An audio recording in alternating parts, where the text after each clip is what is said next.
بسم اللہ الرحمن الرحیم۔ رب ذوالجلال کے بابرکت نام سے شروع کرتا ہوں جو دلوں کے بھید خوب جانتا ہے۔ شب معراج کا تفصیلی بیان۔ معراج کے لفظی معنی بلندی کے ہیں۔ واقعہ معراج کی حقیقت کا یقینی ثبوت خود نبی کریم صلی اللہ علیہ وآلہ وسلم کی ذات مبارکہ ہے۔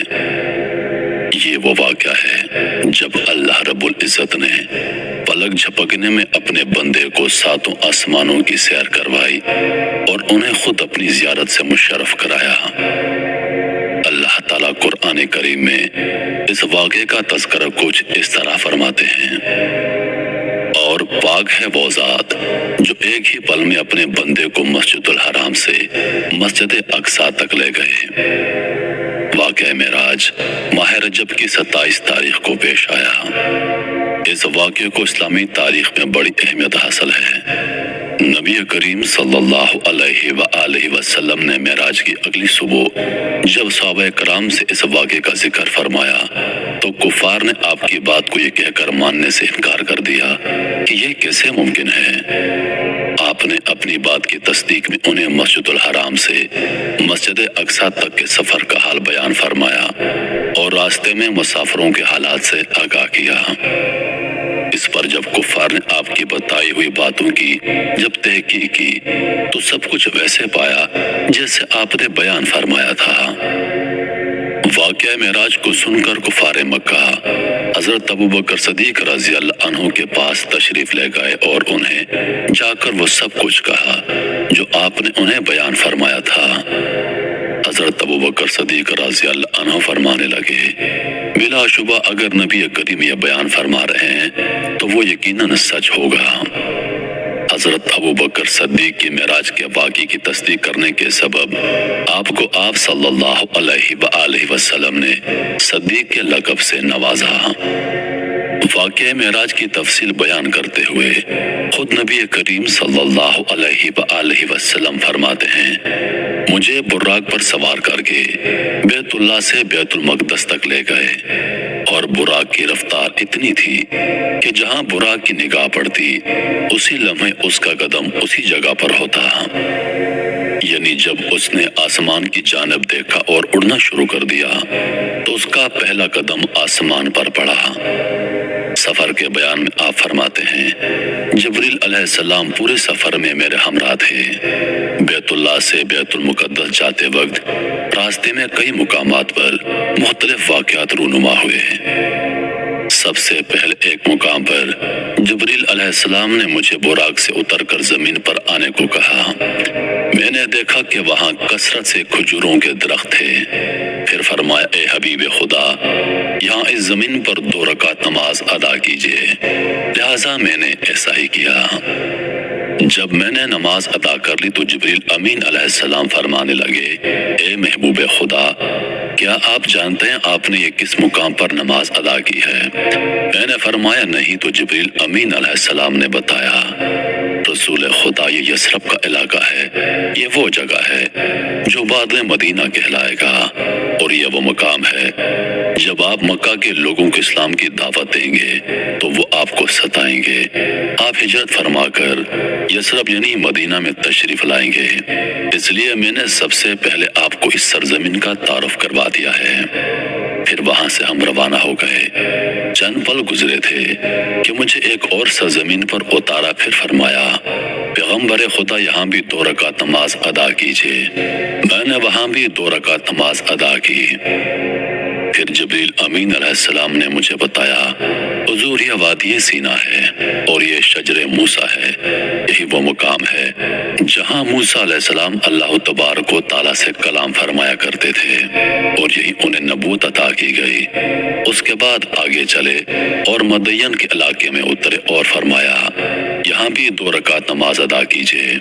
میں نے وہاں بھی 2 رکعت نماز ادا کر لی تو فرمایا: یہ شعیب علیہ السلام کا علاقہ ہے جہاں آپ نے 2 رکعت نماز ادا کی۔ پھر اس سے ہم آگے چلے اور ایک اور مقام پر رکے اور فرمایا: یہاں بھی 2 رکعت نماز ادا کر لیجئے۔ میں نے 2 رکعت نماز ادا کی تو جبریل علیہ السلام نے کہا، آپ کو پتا ہے یہ کون سی سرزمین ہے؟ یہ مقام اللحم ہے، یہاں عیسیٰ علیہ السلام کی ولادت ہوئی تھی۔ یہ بہت مبارک مقام ہے کیونکہ عیسیٰ علیہ السلام کی ولادت ہونا خود اپنے آپ میں عظیم الشان معجزہ ہے۔ راستے میں یہ عجائبات جاری تھی اور ہم آگے بڑھ رہے تھے کہ راستے میں ایک کنارے پر کھڑی ایک بڑھیا نے مجھے آواز دی۔ اس پر جبریل علیہ السلام نے مجھ سے کہا، اسے کچھ جواب مت دیجیے اور آگے بڑھیے۔ کچھ اور دور آگے چلے کہ ایک بوڑھے نے مجھے آواز دی۔ اس پر بھی جبریل امین علیہ السلام نے مجھ سے فرمایا، اے حبیب خدا، اسے بھی جواب مت دیجیے اور آگے بڑھیے۔ ہم آگے چل دیے۔ آگے جا کر جبریل امین علیہ السلام نے فرمایا، آپ جانتے ہیں یہ بوڑھے لوگ کون تھے؟ در حقیقت بڑھیا یہ دنیا تھی جو آپ کو آواز دے رہی تھی۔ یہ دنیا آپ کو اپنی طرف پکار رہی تھی۔ میں نے اس لیے آپ کو جواب نہ دینے کے لیے کہا، اگر آپ اس دنیا کی طرف متوجہ ہو جاتے تو آپ کی امت بھی اس دنیا کی طرف متوجہ ہو جاتی اور دنیا کی محبت میں غرق ہو جاتی۔ لیکن چونکہ آپ نے توجہ نہیں کی، اس لیے آپ کی امت بھی انشاءاللہ دنیا کی محبت سے محفوظ رہے گی۔ اور وہ بوڑھا وہ ابلیس تھا۔ یہ ابلیس آپ کو آواز دے رہا تھا۔ اس لیے اگر آپ ابلیس کی آواز کا جواب دے دیتے تو وہ ملعون آپ کی امت کے اندر اپنا حصہ ڈال دیتا، گویا وہ آپ کی امت کو گمراہ کرتا۔ لیکن آپ کی ابلیس کو نظر انداز کرنے کے سبب اللہ نے آپ کو اور آپ کی امت کو ابلیس کے شر سے محفوظ کر دیا ہے، اور اللہ نے دنیا کو بوڑھا دکھا کر آپ پر یہ حقیقت واضح کر دی ہے کہ بس دنیا اب بوڑھی ہو چکی ہے اور اس کی اتنی ہی عمر باقی ہے۔ کسی بھی وقت اس بڑھیا کو موت آ سکتی ہے، اسی طرح کسی بھی وقت اس دنیا کو موت آ سکتی ہے۔ تو گیا اس کے بعد میں بیت المقدس تک پہنچا، پھر وہاں مجھے براق سے اتارا گیا۔ جب مجھے براق سے اتار لیا گیا تو وہاں جبریل علیہ السلام نے زمین سے ایک پتھر اٹھایا، اس میں سوراخ کیا اور براق کی رسی کو اس سوراخ میں باندھ کر اسے بیت المقدس میں چھوڑ دیا۔ پھر میں بیت المقدس کے اندر داخل ہو گیا۔ وہاں ابراہیم علیہ السلام، موسیٰ علیہ السلام اور عیسیٰ علیہ السلام نے میرا استقبال کیا۔ اس کے بعد مؤذن نے اذان دی، اس کے بعد اقامت ہوئی اور میں نے دیکھا کہ وہاں اور لوگ آنا شروع ہو گئے اور دیکھتے ہی دیکھتے پوری مسجد بھر گئی۔ اب سب امام کے منتظر تھے۔ ہم سب انتظار کرنے لگے کہ امامت کے مصلی پر کون کھڑا ہوگا۔ حضور فرماتے ہیں، جبریل امین علیہ السلام نے میرا ہاتھ پکڑا اور مجھے لے جا کر امامت کے مصلی پر کھڑا کر دیا۔ میں نے 2 رکعت نماز پڑھائی۔ علماء کرام فرماتے ہیں یہ نفل نماز تھی جو آپ علیہ السلام نے پڑھائی تھی، کیونکہ عشاء کی نماز جو معراج سے پہلے آپ پر فرض تھی وہ آپ ادا کر چکے تھے اور آپ سونے کے لیے لیٹ چکے تھے جب یہ معراج کا واقعہ پیش آیا۔ پھر آپ صلی اللہ علیہ وآلہ وسلم فرماتے ہیں کہ جب میں نے نماز پڑھی تو انبیاء کرام علیہ السلام میں سے ابراہیم علیہ السلام آگے تشریف لائے اور خطبہ فرمایا، اور اس کے بعد انہوں نے تقریر کی۔ ان کے بعد موسیٰ علیہ السلام آئے، انہوں نے تقریر کی۔ پھر عیسیٰ علیہ السلام تشریف لائے اور انہوں نے تقریر کی۔ ان کے بعد داؤد علیہ السلام آئے، پھر انہوں نے تقریر کی۔ اس طرح سب انبیاء کرام علیہ السلام آئے اور آخر میں ممبر پر گیا اور تقریر کی۔ جب نماز سے فارغ ہو گئے تو جبریل امین علیہ السلام نے پوچھا، اے اللہ کے حبیب، کیا آپ جانتے ہیں یہ تمام لوگ کون ہیں؟ میں نے جواب دیا نہیں۔ اس پر جبریل امین علیہ السلام فرمانے لگے، یہ تمام انبیاء ہیں جو آپ کے پیچھے مقتدی بن کر نماز پڑھ رہے تھے۔ اللہ تعالیٰ نے یہ مقام عالی آپ کو عطا فرمایا اور یہ ثابت کر دیا ہے کہ آپ افضل الرسول اور امام الانبیاء ہیں۔ پھر جبریل امین علیہ السلام مجھے وہاں سے لے کر چلے اور آسمان پر پہنچے۔